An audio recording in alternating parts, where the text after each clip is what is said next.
So depending on how old you are and how long you've lived, what my title was basically suggesting is very self-explanatory. And whether my point has never even crossed your mind before, or you want an interesting external reaffirming idea, then this video is for you. And for starters, what I mean by thoughts is basically everything that goes on inside your head. Now, this could be what you're going to eat today, or think about how good Victor was brutally mocked by the ASU frat leader, or the dollar exchange rates with V-Bucks, if that's what drives your gears. But hopefully that's all inside your head, and hopefully nobody knows that.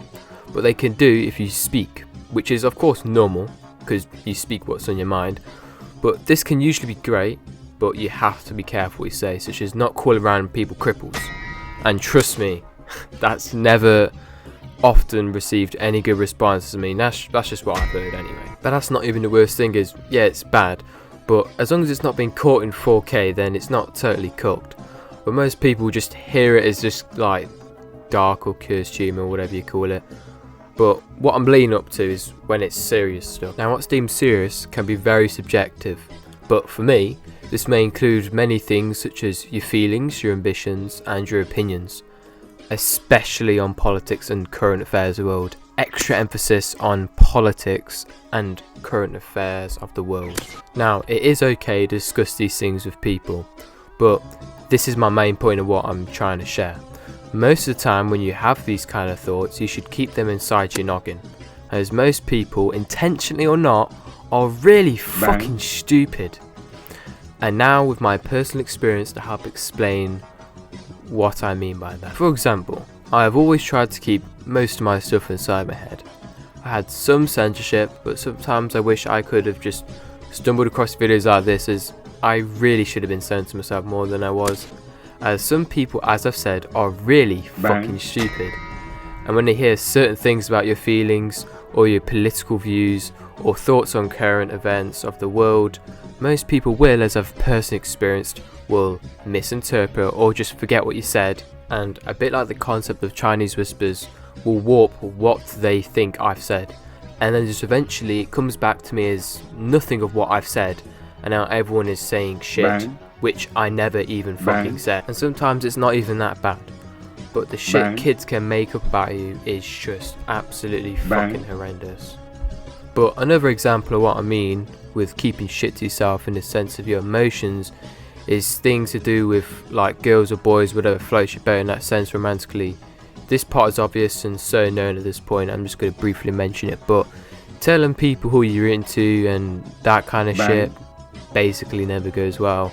And that's been the same for like forever, for probably 100, 200 years. And from personal experience, it's only led to humiliation, embarrassment from little cunts in Knobgoblin. Alright, so now that you know what I mean, and examples of what they have led to, all that I have left is my wisdom for you. Now what I would say is always assume when with somebody you don't fully know in that area of thought you plan to tell, that they are complete and utter strangers, and you have no clue how insane or misguided they are, or just don't know the subject. Just very lightly hint at the subject relating and see how they react. If they act completely insane or misguided, just move on.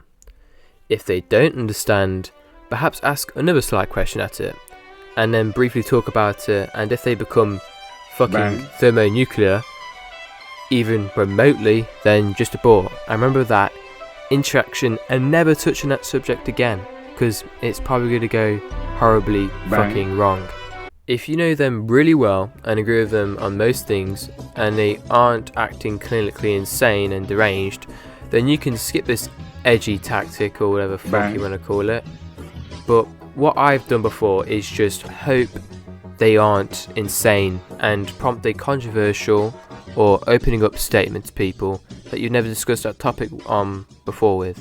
As in these instances, people are insane or misguided or just don't understand the subject, may become thermonuclear as it is, or tell somebody else the half-truth about what you said and cause a load of bullshit that quite frankly isn't worth it, and then Chinese whispers happens, and then everybody fucking misinterprets that shit, and then the rest is very easy to guess. I hope you lot enjoyed this video. I do apologise for not posting for a third of a year, but problems have occurred in the many and you're just gonna have to be patient. But Anyway, like and subscribe as I'm not being monetized. But yeah, that's about it. See ya.